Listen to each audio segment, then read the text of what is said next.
제가 봉독해 올리도록 하겠습니다.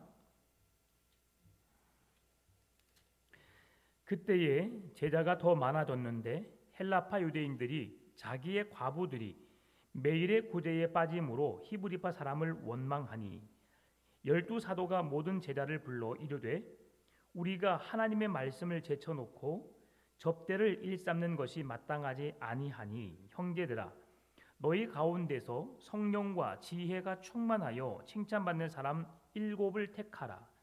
우리가 이 일을 그들에게 맡기고 우리는 오로지 기도하는 일과 말씀 사역에 힘쓰리라 하니 온 무리가 이 말을 기뻐하여 믿음과 성령이 충만한 사람 스데반과 또한 빌립과 브로고로와 니가노르와 디몬과 바베나와 유대교에 입교했던 안디옥 사람 니골라를 택하여 사도들 앞에 세우니 사도들이 기도하고 그들에게 안수하니라.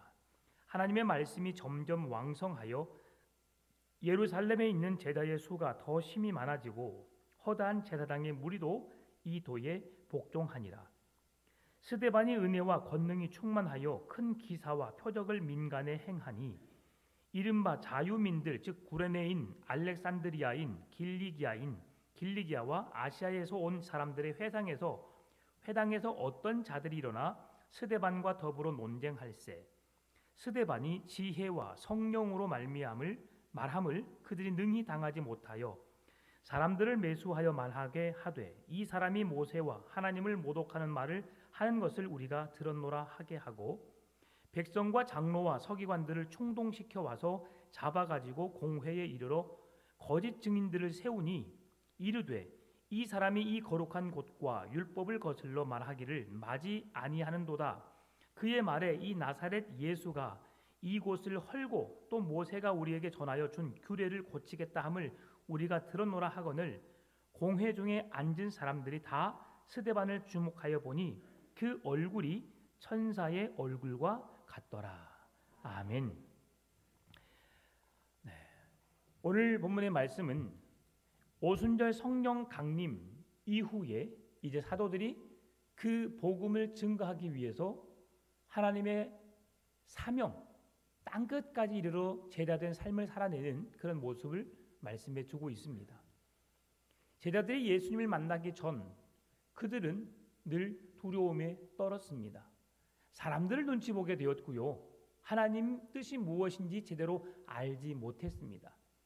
내일 아침 말씀도 변화산상에 예수님의 모습을 보게 되는데 모세, 엘리야 그리고 예수님의 모습이 나타납니다. 그곳 가운데서 그들은 주님 이곳이 좋사오니 이곳에 초막 셋을 짓고 우리 함께 삽시다. 하나님의 아들이신 예수님이 땅에 오신 목적이 무엇인지를 바르게 이해하지 못한 것이죠. 이런 것이 바로 성령을 받기 전에 제자들의 모습이었습니다. 눈에 보여지는 현실적인 삶, 어떻게 하면 더 풍요롭고 더 행복하게 살 수 있을까라고 하는 그런 고민, 모든 사람이 고민하는 그 관점에 매여 있었던 것이죠. 그러나 성령이 그들에게 임하고 나니까 성령의 충만함을 받고 나니까 그들의 삶이 달라졌습니다. 이제는 복음을 증거하고 내 목숨까지도 내어놓을 수 있는 사명자로서 삶을 살아내게 된 것이죠. 그러면서 이제 하나님 주신 지상 명령을 지켜 행하다가 그들에게 있어서 복음 전하는 일 외에도 여러 가지 행정적인 일들을 같이 감당하다 보니까 이제 본질이 무엇인지 그들이 중요하게 여긴 것이 무엇인지를 잃고 일에 얽매여서 당연히 해야 할 우선순위를 잃어버린 자신들의 모습을 보게 됩니다. 그래서 오늘 이 말씀을 통해서 이제 사도들이 복음 전하는 일에 전무할 수 있도록 그 자기들이 행정적인 일까지 감당했던 것들을 이제는 집사들을 세워서 그 행정적인 일을 감당하게 하고 자기들은 오직 기도와 말씀 전하는 일에만 힘쓰겠다고 그 자리를 잡아가는 우선순위가 무엇인지를 다시금 성도들에게 확고히 해주는 말씀이 오늘 본문의 말씀입니다.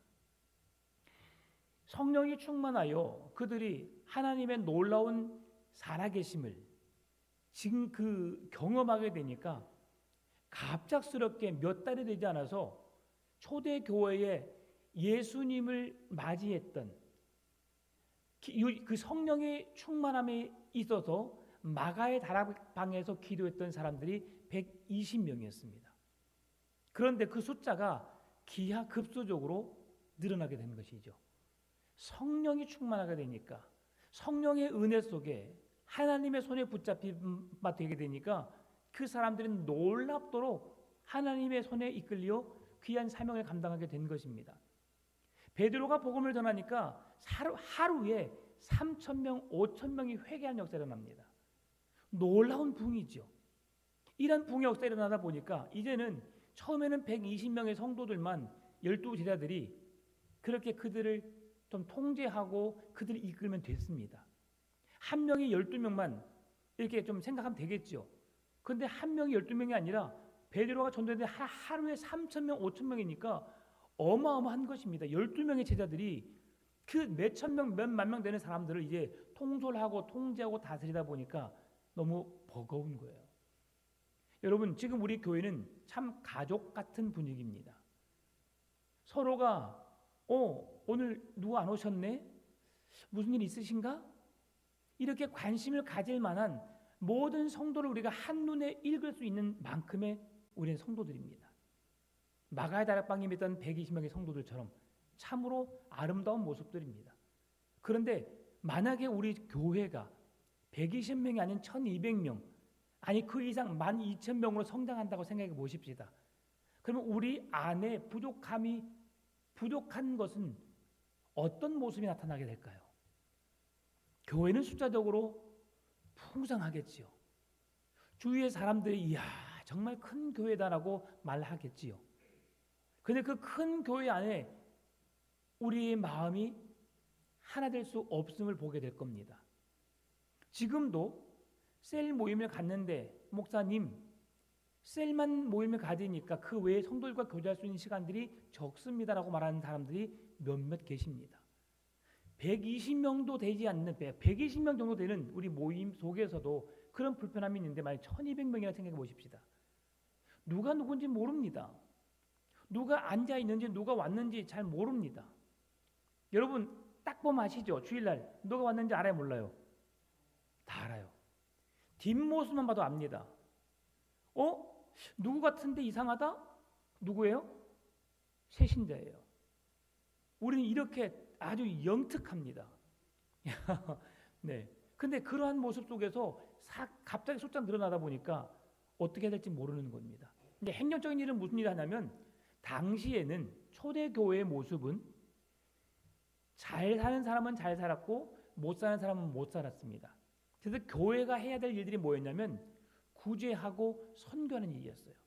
특히나 오늘 본문에서는 구제하는 일에 있어서 어려움의 문제를 겪게 된 겁니다. 여러분, 초대교회의 사명은 선교와 구제입니다. 선교와 구제 속에서 오늘 특별하게 본문 속에서 나타내고 하는 말씀은 구제인데요. 성도들이 함께 모여서 예배했던 사람들이 유대주의적인 유대인들 가운데 예수님을 믿는 백성들이 많았어요. 예수님의 제자들도 주로 유대인들이었습니다. 그리고 그렇게 하다 보니까 그들의 사고 속에서 이제 갑작스럽게 늘어난 성도들로 인해서 구제를 해야 되는데 구제 대상을 누구로 선택하겠어요? 자, 여러분 이곳에 앉아있는 성도님 계십니다. 근데 갑자기 여기에 100여 명이 더 왔습니다. 그래서 오늘 예배를 마치고 구제 대상을 선정하십시오라고 말했어요. 우리 손홍택 장로님께서 구제위원장님이십니다. 자, 그러면 누구를 선택하시겠어요? 오늘 예배 끝나면 구제 대상을 10명 뽑아오십시오라고 말했어요. 누구를 뽑으시겠어요? 누구요? 그러니까 힘든 자들을 어떻게 구분해내겠어요? 누구 중에서 뽑겠어요? 누구 중에서? 오늘 앉아있는 무리 중에 뽑겠어요? 아니면 새롭게 온 100명에게서 뽑겠어요? 그러죠. 이게 문제가 된 겁니다. 오늘 본문의 상황 속에서 지금 그들은 유대주의적인 교인들과 함께 살았어요. 그런데 복음을 증가하다 보니까 성령이 그들에게 임하다 보니까 헬라인들, 유대인들이 아닌 헬라인들, 이방인들도 수없이 예수님을 믿고 교회로 몰려들게 된 겁니다. 그래서 그 성도들을 파갈 겨를도 없이 그들에게 구제해야 되는데 누구를 구제할까? 라고 생각하니까 그 제자들이 자기들도 유대인이었기 때문에 유대인들을 대상으로 구제를 실시한 거예요. 그러니까 이제 새로운 교인들이 어떤 생각이 들어요? 우리는 이방인인가? 우리는 뭐지? 우리 가운데서도 어려운 사람이 많은데 왜 우리를 돕지 않는 것이? 라고 교회에 이의를 제기합니다. 이게 바로 오늘 본문의 말씀이죠. 그래서 교회는 성장도 중요합니다. 성장 매우 중요하죠. 그런데 성장도 중요하지만 교회가 기관을 통해서 하나님이 주신 그 귀한 명령을 감당해내는 것이 더욱 중요한 겁니다. 우리가 각 부서를 세워놨습니다. 그 부서를 이끌고 봉사부서 아니면 어떤 선교와 구제 어떤 다른 봉사기관을 통해서 행해야 할 일들, 교회가 감당해야 할 부분들을 우리가 더욱 성실하게 감당해내야 한다는 것이죠. 어떻게 해요? 어떤 사람은 소외되고 어떤 사람은 마음이 불편하고 힘들어하는 것이 아니라 적절하게 정말 사랑이 필요한 자들에게 사랑을 주고 물질이 필요한 자들에게 물질을 주고 어떤 위기 속에 있는 자들 그런 이들에게 뭔가를 해결할 수 있는 문제를 답을 줄 수 있는 그런 교회 공동체가 되어야 된다는 것이지요. 이 상황 속에서 오늘 본문의 2절, 3절, 4절 말씀 보게 되면 그들에게 우선순위가 무엇인지를 말씀해 줍니다.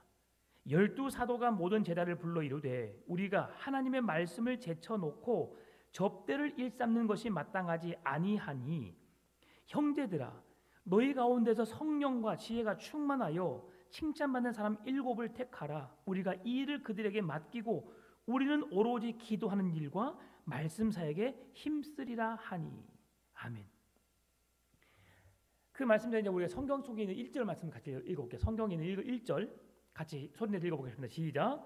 그때에 제자가 더 많아졌는데 헬라파 유대인들이 자기의 과부들이 매일의 구제에 빠짐으로 히브리파 사람을 원망하니 지금 갑작스럽게 늘어난 성도들로 인해서 히브리파 과부들, 히브리파 어려운 사람들 그들은 계속해서 돕는 일들을 통해서 도움을 받아왔기 때문에 어렵지 않았어요.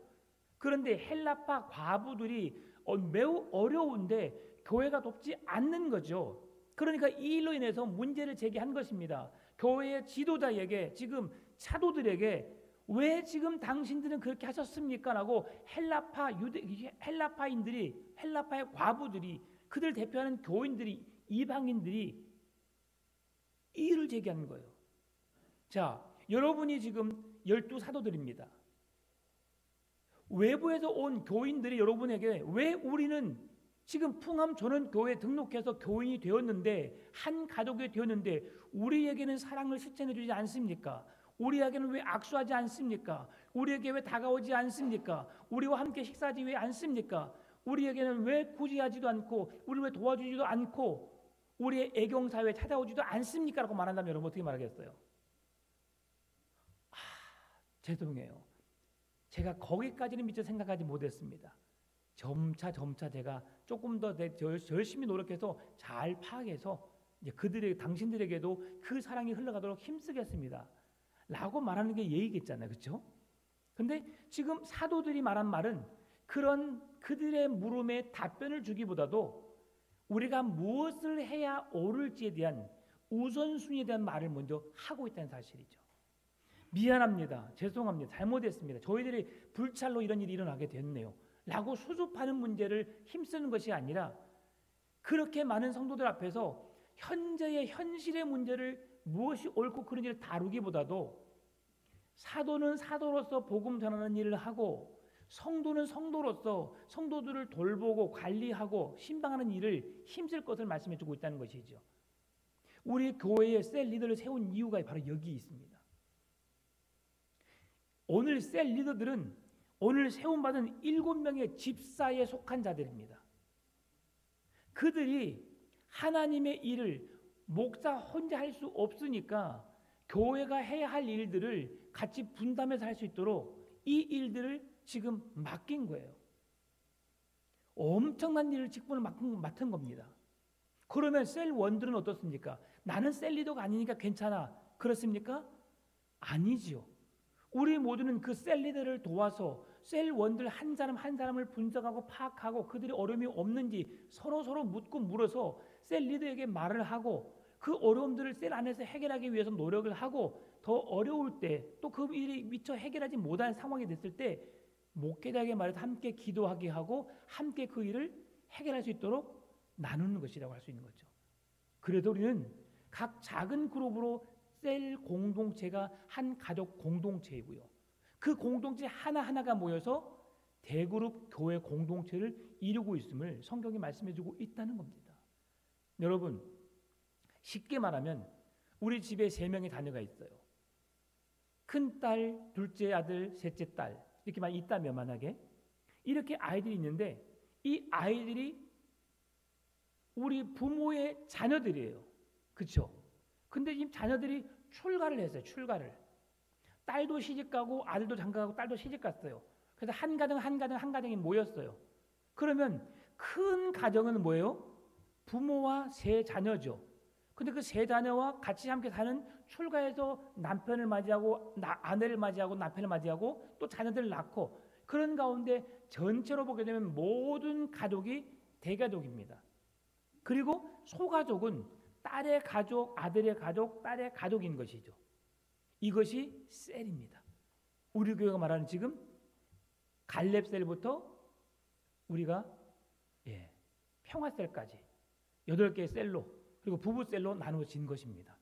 그럼 우리는 결코 남남이 아니에요. 셀이라고 해서 다른 사람 침범하지 못한다. 절대 아닙니다. 함께 교제하고 만나는 거예요. 대그룹 공동체를 통해서 아니면 셀 모임이 아닌 모든 시간을 통해서 함께 나누는 겁니다. 이것이 우리가 행해야 할 일들임을 성경은 말씀해주고 있다는 것이죠. 그래서 이 일들을 어떻게 했느냐? 해야 할 일들이 많으니까 그 해야 할 일 중에 먼저 구제 사역을 해야 되는데 제자들이 말씀도 전해야 되지.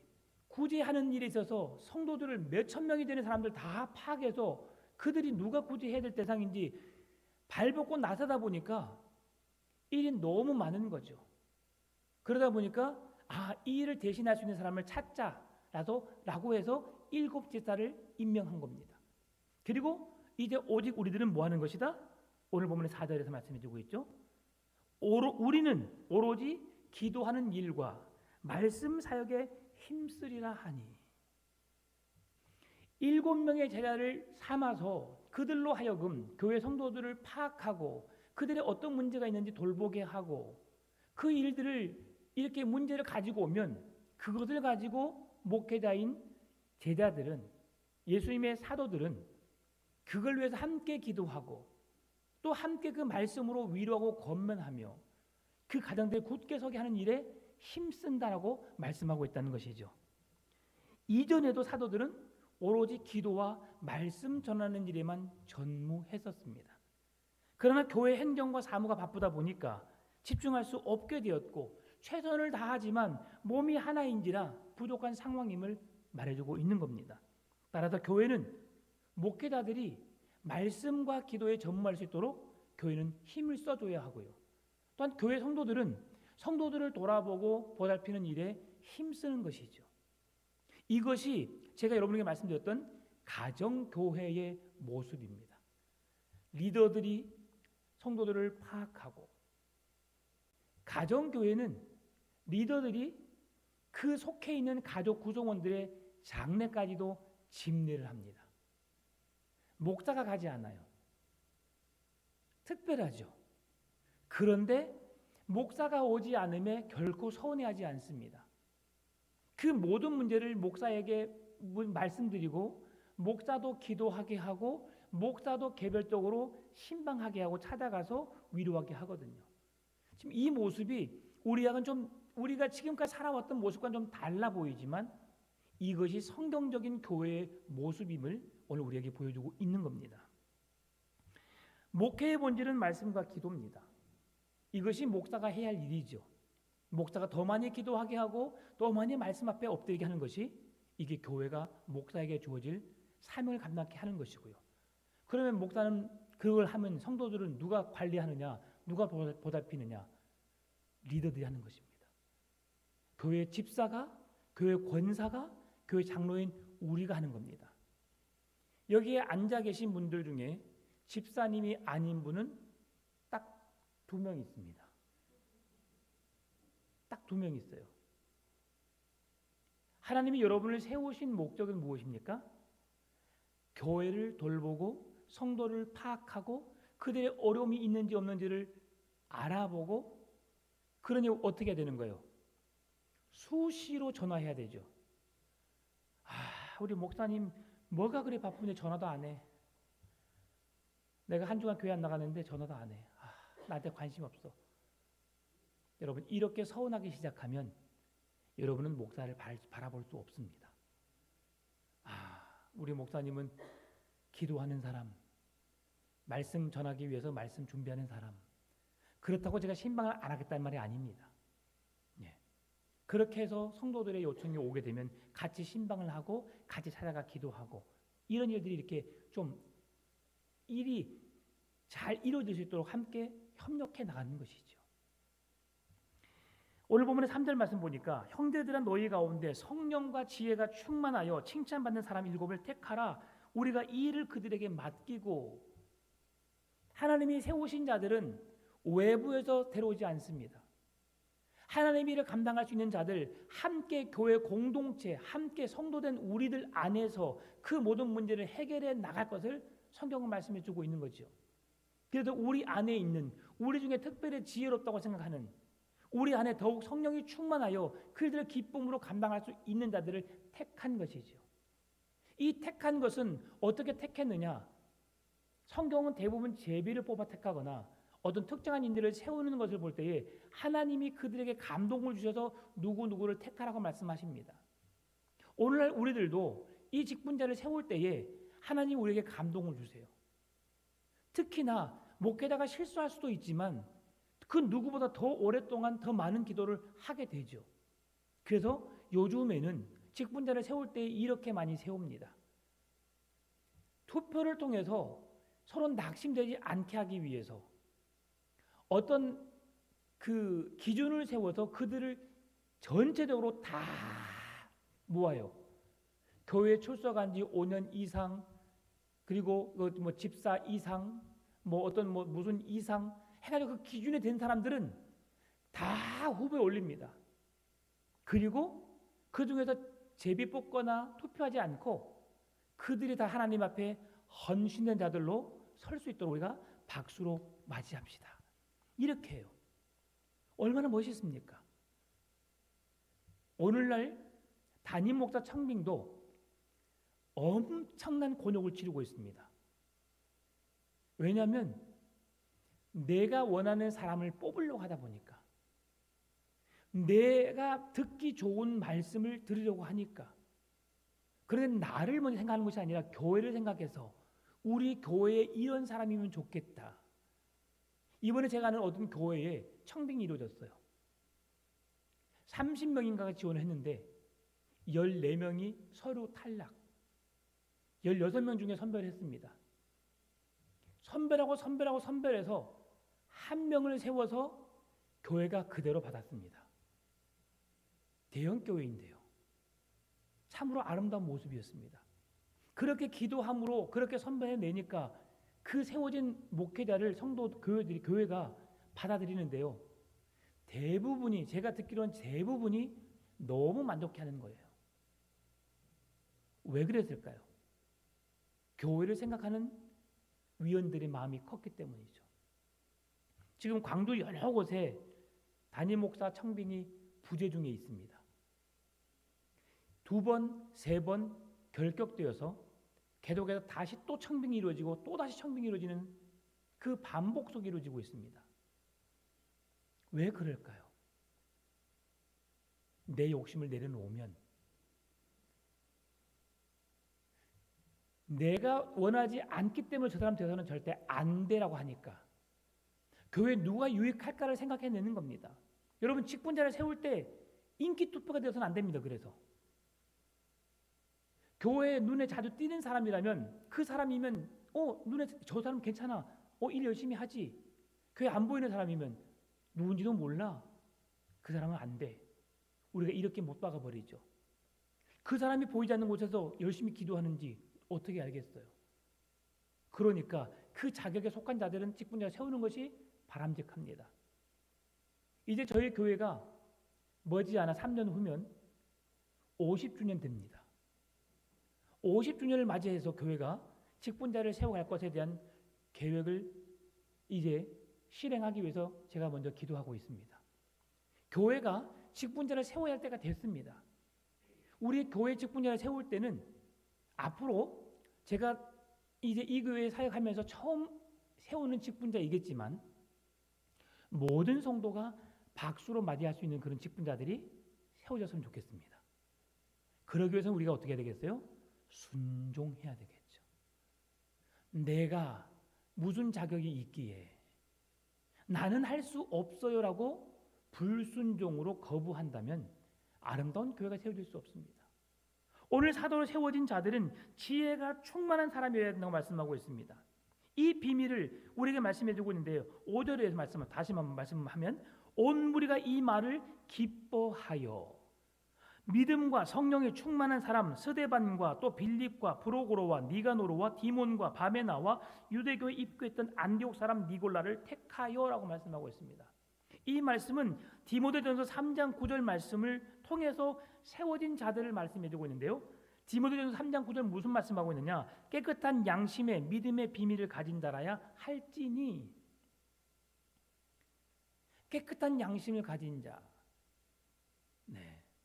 제가 깨끗한 양심을 가지지는 않았습니다. 저도 조금은 이기적이겠죠. 조금 욕심이 있겠죠. 그러나 다른 사람에 비해서는 저는 그나마 조금 더 깨끗한 양심을 가지려고 노력한 사람 중에 하나입니다. 제가 전주 온누리 교회를 청빙됐을 때 저를 청빙한 목사님이 저를 불러놓고 이런 말씀하시더라고요. 저는 능력 있는 사람을 우선시 여기지 않습니다. 하나님 앞에서 성실한 사람, 마음이 착한 사람, 순종할 수 있는 순수한 마음을 가진 사람을 저는 원합니다. 실력은 공부하면 키워갈 수 있습니다. 그러나 성품은 바꾸려고 해도 바꿔지지 않습니다. 저를 추천한 어떤 모 권사님 두 분이 계세요. 전에 사역했던 어떤 권사님 또 요 근래 사역했던 권사님이 저를 그 교회에 추천을 했었습니다.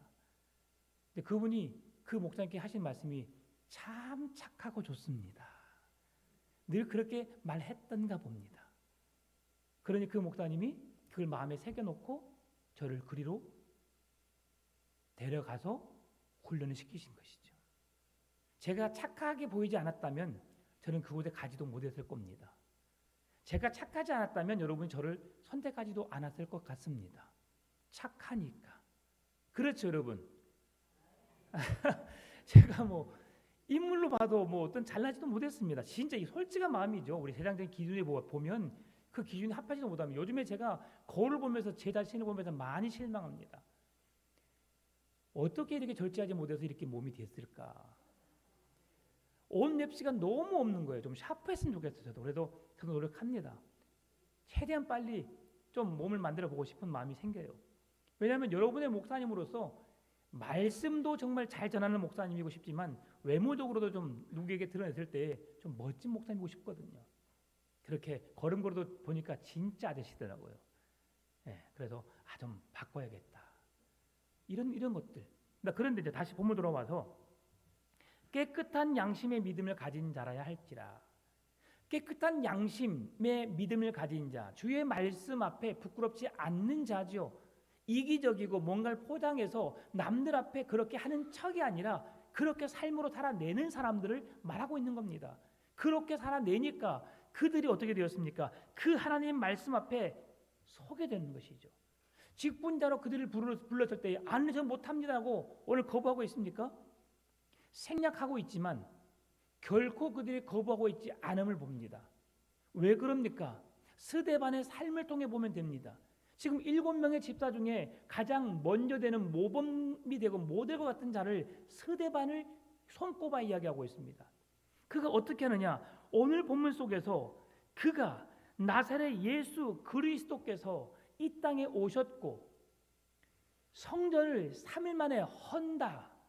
이것은 무슨 말씀입니까? 예수 그리스도께서 이 땅에 오셔서 3일 만에 죽은 지 3일 만에 다시 부활하심으로 완전한 성소, 성전을 통해서 주시는 거룩함, 하나님의 백성됨의 자리로 회복시켜 주겠다.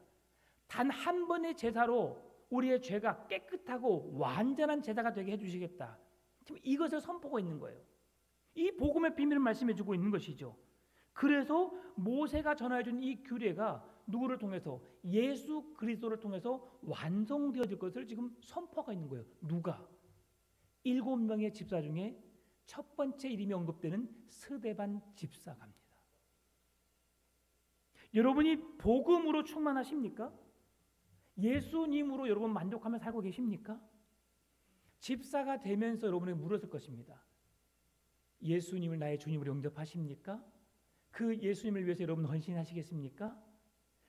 어떤 어려움이 있어도 그 어려움을 참고 이겨내면서 그렇게 믿음으로 살아내시겠습니까? 분명히 그 물음에서 여러분이 예라고 대답하셨을 거예요. 근데 그때는 집사가 그렇게 되고 싶으니까, 권사가 장로가 되고 싶으니까 예, 아주 예쁘게 하든 네 그랬을 것이고, 그렇죠? 남자들은 예, 다 그렇게 듬직하게 했을 것 같습니다. 그런데 지금은요, 여러분. 그래도 우리는 처음 우리가 하나님 앞에 부름 받았을 때에, 직분을 맡았을 때의 마음을 다시 한번 생각해 봐야 합니다. 그래야 더 올곧게 우리가 설 수 있거든요. 여러분, 예수님의 어머니 마리아, 어떤 마음으로 예수님과 함께 했을까요? 내 아들이요, 내 아들. 부모의 마음으로 아들을 바라보지 않았습니다. 내가 배 아파 낳았지만 그분이 성령으로 잉태된 사실을 알았고, 그분이 나의 하나님 구원자이심을 그는 믿음의 눈으로 바라보았습니다. 그리고 그분이 하신 말씀을 끝까지 그 옆에서 끝까지 그 옆을 지켰던 분이 예수님의 어머니 마리아, 막달라 마리아, 그 외에 다른 이모들 마리아, 여인들이었죠. 믿음이 충만했기에 내 조카 예수가 아니라 나의 구원자 예수, 나의 아들 예수로 바라볼 수 있었던 것이죠. 여러분, 사역의 힘은 어디에서 나올까요? 우리가 어디에서 여러분 이 하나님의 열심에 대해서 어디에서 우리가 길러낼 수 있을까요? 예배를 통해서 길러냅니다. 예배를 통해서 우리가 배우게 됩니다. 예배는 무엇입니까? 하나님의 말씀에 대한 선포입니다. 그래서 성경으로 잘 해석해서 성도들이 그 말씀을 바르게 알 수 있도록 해주는 것이 예배입니다. 예배에 집중할 때에 우리의 영이 살아나고 회복되는 놀라운 은혜가 있을 줄 믿습니다.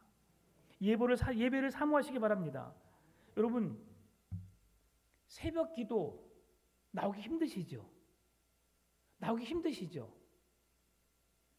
힘드신데 제가 억지로 나오라고 말하지 않습니다. 그래서 여러분에게 부탁드립니다. 새벽 기도는 나오기 힘들지만 밴드에 올려진 설교만큼은 여러분 꼭 들었으면 좋겠습니다. 저는 말씀을 준비하면서 말씀을 묵상하고요. 설교를 준비하는 동안 끝나고도 설교 오르기 전에 설교 본문을 몇 번이고 읽습니다. 마지막 여기 설교하기 전에도 계속 그 말씀을 한 번 더 봅니다. 왜요? 그 말씀을 제대로 선포해야 되니까요. 여러분, 여러분 지금 원고를 많이 봐요? 여러분 얼굴을 많이 봐요? 예. 여러분이 너무 사랑스러워서 여러분 얼굴을 많이 보고 싶으니까 그러기 위해서는 제가 원고를 많이 숙지를 해야 되겠죠. 그러니까 많이 봐요. 많이 보는 이유는 뭐냐면 그만큼 많이 봐야만이 성경을 이해할 수 있기 때문에 여러분의 얼굴을 보고도 그 뒤에 내용이 무엇이 이어질지를 제 머릿속에 담아놨기 때문에 할 수 있는 거예요. 자, 그런데요. 오늘 우리가 예배를 통해서 그 말씀을 깨달을 수 있다라고 하는 것이 바로 여기 있는 것이죠. 제가 그만큼 고민하고 집중한 만큼만 여러분 들을 수 있어요. 아니면 여러분이 개인적으로 묵상을 더 깊이 하시든지 그러겠죠. 그거 외에는 말씀을 깨달을 수 있는 이유가 없습니다. 그래서 제가 다시 한번 돌아가서 새벽 기도를 말씀드리는데 말씀을 여러분 들으십시오. 저는 그렇게 하고도 또 끝나고 나면 제가 일부러 제 말씀을 또 듣습니다. 제가 혹시 말씀에 실수하지는 않았을지. 그런데도 말씀을 들으면 또 은혜가 됩니다. 안타까운 것은 이렇게 많으신 분이 제가 설교 길면 23분, 24분, 짧으면 16분 정도 새벽 설교를 합니다.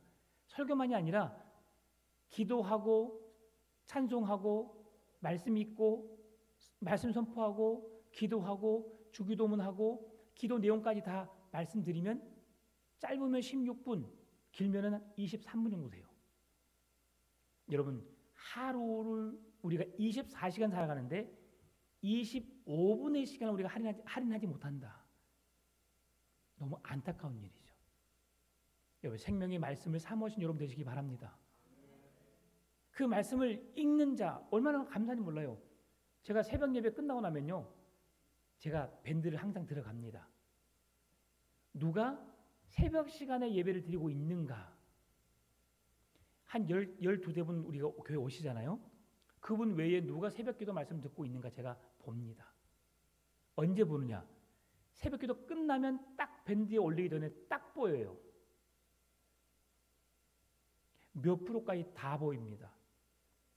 이번 주 한 주간은 또 새로운 분이 또 말씀을 듣고 계시더라고요. 너무 감사했어요. 늘 고정 멤버가 있습니다. 우리 교회 새벽 멤버의 고정 멤버들은 남자입니다. 이야, 오늘 놀라운 은혜죠. 남자분들이 새벽 예배도 말씀을 잘 듣고요. 남자분들이 성경도 올해는 빨리 읽어요. 참 감사하죠. 네. 남자들에게 우리 박수. 네. 이야, 멋있습니다. 근데 이러한 열심이 우리에게 생겨났으면 좋겠어요. 말씀을 들으십시다. 교회 밴드 다 설치되어 있죠. 그냥 쉬워요. 운전하신 분들은 제일 큰 소리를 털어놓고 그냥 운전하고 가시면 됩니다. 아침에 부엌에 설거지 하실 때 옆에 켜놓고 올려놓고 그냥 설거지 하세요. 괜찮아요. 집중 안 되더라도 듣다 보면 은혜가 됩니다. 그러면 하나님의 뜻이 무엇인지 발견하게 되죠. 야고보서 1장 15절 1절 5절에 이렇게 말합니다. 너희 중에 지혜가 부족하거든 모든 사람에게 후히 주시고 꾸짖지 아니하시는 하나님께 구하라. 그리하면 주시리라. 내가 하나님 주신 사명을 감당하지 못하겠다라고 내가 그 일을 감당하지 못하겠습니다라고 말하기보다도 하나님께 지혜를 구하신 여러분 되시기를 바랍니다. 하나님이 원하시는 일들 내가 감당하기 위해서 열심을 내어서 그 직임을 감당하기 위해서 노력하는 여러분 되셨으면 좋겠어요. 그냥 해보지도 않고 못하는 게 어디 있어요, 여러분? 지금 우리 교회 안에 있는 일들 중에 여러분이 감당할 수 없는 일이 있어요, 없어요? 없어요.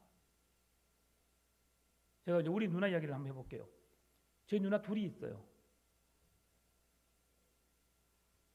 집사도 아니고 권사도 아닙니다. 그냥 평신도예요, 평신도. 제가 언젠가 한번 말씀드렸습니다. 오경환 목사의 누나라는 이유로 그들은 세례도 받지 않았는데 찬양대에 온누리교회 2부 할렐루야 찬양대에 찬양대원으로 섬기고 있습니다. 규칙을 어긴 거죠. 그런데 그들이 세례받기로 하고 교회가 허락했어요. 교회가 임명을 해줬어요. 누구의 누나라고? 오목사의 누나라고. 그런데 얼마나 열심히 하냐면 그분들은 세상 노래는 엄청 많이 불렀던 사람입니다. 그런데 찬양은 한 번도 해보지 못한 사람들이에요.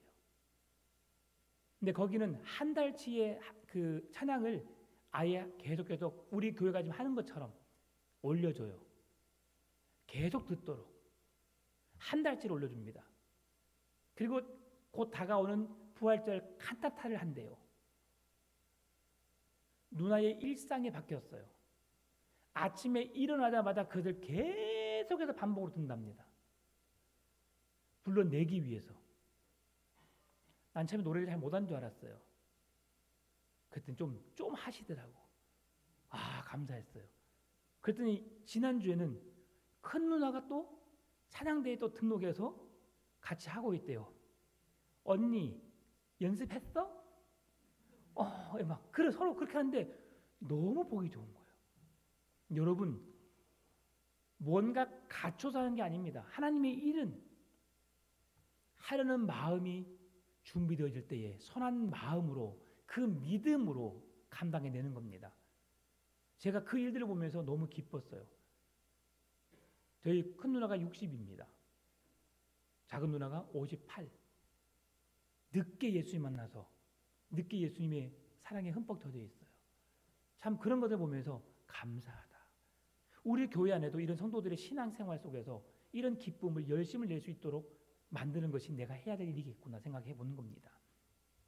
사설이 길었지만 다시 본문으로 돌아오게 되면 집사란 종처럼 섬기는 사람을 말합니다. 집사가 뭐라고요? 종처럼 섬기는 자입니다. 그러면 주인의 말에 순종하는 자들입니다. 주인 누구세요? 예수님이세요. 예수님의 말씀에 순종하는 자들이 집사입니다. 우리 교회 지금 이곳에 앉아 계신 분들 집사가 아니신 분 2명만 빼놓고, 그런데 2사람은 누구보다 열심히 하십니다. 난 너무 감사해요. 너무 감사해요. 저 젊은 처자들이 지금 여기 있을 자들이 아닙니다. 배우자를 찾기 위해서 지금 눈을 크게 뜨고 지금 내 평생 배우자가 어디 있을까 찾아도 시원찮을 판인데 교회 안 된다고 답이 안 나와요, 여러분. 기도 많이 해주십시오, 여러분. 수민이 수연자매, 이들의 앞날은 하나님께서 크게 열어놓으실 겁니다. 좋은 배우자, 믿음의 배우자 만나서 건강한 가정 세울 줄 믿습니다. 여러분, 하나님이 일하셔요, 하나님이. 근데 이렇게 그럼에도 불구하고 이들은 하나님의 일을 열심히 하고 있잖아요. 어떻게 하느냐? 종처럼 섬기는, 하인처럼 섬기기 위해서 주님이 말씀하시면 그 말씀에 순종하겠습니다. 이것이 집사의 자격을 가진 자들의 모습입니다. 예수님이 땅에 오신 이유가 무엇입니까? 마태복음 20장 28절, 인자가 온 것은 섬김을 받으려 함이 아니라 도리어 섬기려 하고 자기 목숨을 많은 사람의 대동물로 주려 함이니라. 예수님은 많은 영광 누리기 위해 땅에 오신 것이 아닙니다. 자기 목숨을 우리를 대신해서 속죄제물로 주시기 위함이었고요. 그 복음의 소식을 지금 스데반 집사가 그들 고백하고 있는 겁니다. 결국 지금 스데반은 다음 날이면 순교를 당합니다. 성령이 충만하니까, 하나님의 영에 이끌리니까 순교의 현장에서도 그는 주님을 바라보게 되고 하나님 나라를 소망 삼게 되고 죽음이 결코 두렵지 않는 거지요. 사도행전 6장 7절, 하나님의 말씀이 점점 왕성하여 예루살렘에 있는 제자의 수가 더 심히 많아지고 허다한 제사장의 무리도 이 도에 복종하니라. 사도들이 말씀과 기도에 집중하게 되었을 때에 그 많은 무리가 그 말씀과 기도하는 사도들의 말에 집중하게 되고 순종하였다. 오목사 열심히 말씀 준비한 이유가 뭡니까, 여러분? 그냥 주일날 예배가 있으니까 예배 설교에 그 시간을 때우기 위함입니까? 그렇지 않습니다. 저도 열심히 모든 시간을 할애해서 말씀 앞에 서는 이유가 있습니다. 하나님의 말씀하신 말을 나도 지켜 행하고 성도들로 하여금 지켜 행하도록 하기 위한 하나님이 무엇을 말씀하게 하시는지를 더 확실한 믿음의 눈으로 보기 위함이고 그 말씀을 선포하기 위함이죠. 여러분이 그 말씀을 아멘으로 듣지 않고 그 말씀도 살지 않으면 앞에 설 이유가 없는 것입니다. 말씀이 부흥하게 되니까 어떤 일이 납니까? 우리 안에 말씀이 풍요로워지니까 예루살렘에 있는 제자의 수가 심히 많아지니라. 내가 성령으로 충만하고 있는가? 내가 예수로 충만하고 있는가? 예수님만 생각하면 눈물이 나고, 예수님만 생각하면 감사하고, 예수님만 생각하면 내 생명까지도 아낌없이 바칠 수 있는 그런 믿음으로 살고 있는가? 여러분, 그 믿음이 내게 뜨거워져야 합니다. 우리 교회 숫자가 많이 부족합니다. 주님, 우리가 안 움직이니까, 나에게 변화가 일어나지 않으니까 지금 채워지지 않는 겁니다. 여러분, 성령으로 예수로 충만해지시기를 바랍니다. 오늘 보면 8절입니다. 스데반이 은혜와 권능이 충만하여 큰 기사와 표적을 민간에 행하니, 하나님이 주신 은혜로 능력을 행하고 있습니다. 평신도인 집사가 능력을 행하고 있습니다. 어떻게 할 수 있습니까? 우리의 힘으로 할 수 없지요. 로마서 5장 8절, 우리가 아직 죄인 되었을 때에 그리스도께서 우리를 위하여 죽으심으로 하나님께서 우리에 대한 자기의 사랑을 확증하셨느니라. 스데반의 마음속에 무엇이 있으니까? 하나님의 사랑이 있으니까.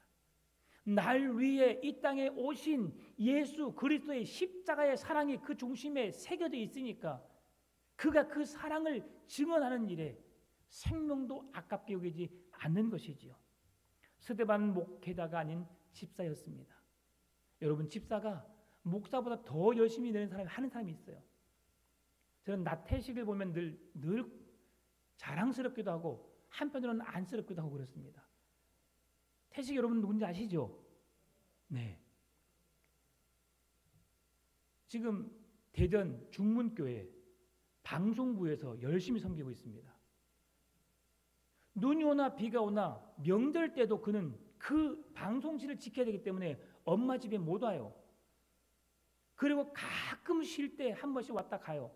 엄마로서 아빠로서 좀 마음이 좀 불편할 수도 있을 겁니다. 근데 엄마 아빠는 감사해요. 우리 태식이가 하나님의 나라를 위해서 방송실에서 하루도 빠지지 않고, 여러분 집이 가까운 줄 압니까? 한 30분에서 1시간 걸리죠. 차로. 그 길을 날마다 왔다 갔다 합니다. 날마다. 30분 기름값이 얼만데. 벌써 틀렸습니다. 이런 사람들은. 기름값 생각하는 사람 벌써 틀렸어요, 여러분. 네. 생각의 차이가 벌써 다른 거예요. 주님을 위해서 내가 열심히 수고하고 땀 흘려서 일해서 이 번 돈으로 내가 주님을 위해서 봉사해야겠다. 이 마음이니까 되는 거예요. 말씀을 마무리합니다. 정상적인 방법으로 스데반을 제압할 수 없기 때문에 오늘 본문의 11절 말씀 보니까 그를 악한 음모를 꾸밉니다. 돈으로 매수하여 거짓 증인을 세웁니다. 거짓 증인들을 스데반이 모세와 하나님을 못 오겠다고 말합니다. 세 번째로 스데반을 대적한 자들을 민심을 선동하여서 그들을 스데반의 적으로 만들어버립니다.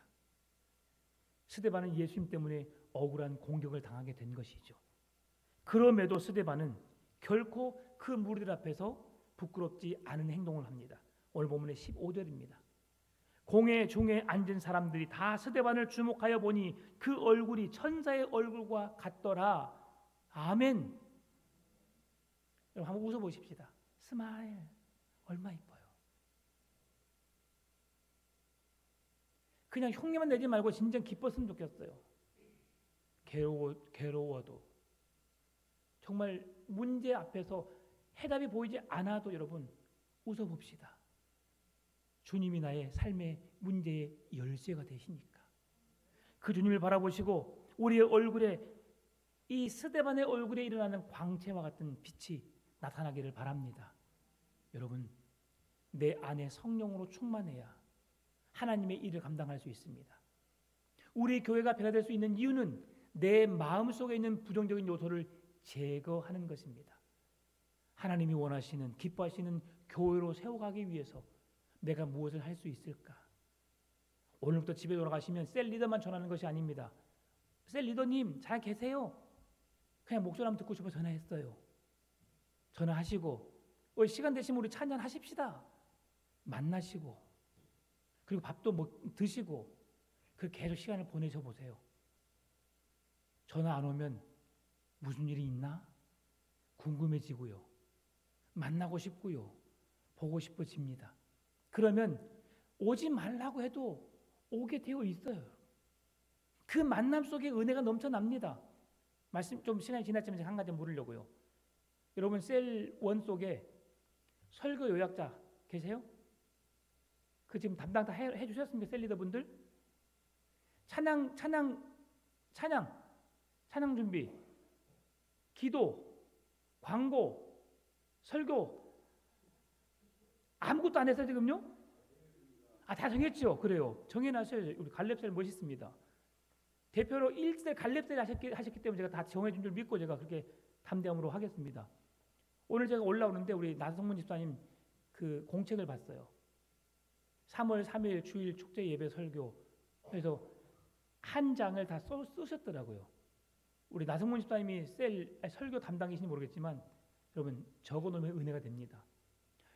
제가 셀 리더들에게 말씀드렸던 것대로 순서대로 한번 각 셀에게 모든 분들의 연락 담당, 무슨 담당 다 맡겨진 담당들 한번 직분을 맡겨주시고 감당하게 한번 해보십시오. 정말 재미있어요. 그러면 은혜가 됩니다. 그렇게 교회가 살아날 줄 믿습니다. 그렇게 함께 나가시게요. 기도하겠습니다. 참 좋으신 아버지 하나님 감사합니다.